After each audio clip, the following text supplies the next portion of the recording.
بسم اللہ الرحمن الرحیم۔ خوبصورت واقعہ۔ بنو نجار کے ایک باغ میں دیوانہ اونٹ گھس آیا۔ جو شخص بھی اس باغ میں آتا وہ اونٹ اسے کاٹنے کو دوڑتا۔ لوگ بڑے پریشان تھے اور حضور صلی اللہ علیہ وسلم کی خدمت میں حاضر ہوئے اور سارا قصہ عرض کیا۔ حضور صلی اللہ علیہ وسلم نے فرمایا چلو میں چلتا ہوں۔ چنانچہ حضور صلی اللہ علیہ وآلہ وسلم اس باغ میں تشریف لے گئے اور اس اونٹ سے فرمایا ادھر آؤ۔ اس اونٹ نے جب رسول اللہ صلی اللہ علیہ وسلم کا حکم سنا تو دوڑتا ہوا حاضر ہوا اور اپنا سر حضور صلی اللہ علیہ وسلم کے قدموں میں ڈال دیا۔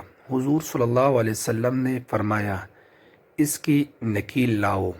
حضور صلی اللہ علیہ وسلم نے اسے نکیل ڈال کر اس کے مالک کے حوالہ کر دیا اور اونٹ آرام سے چل گیا۔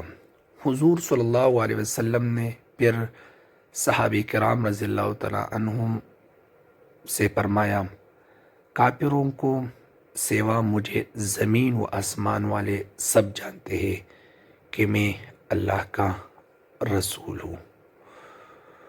والسلام۔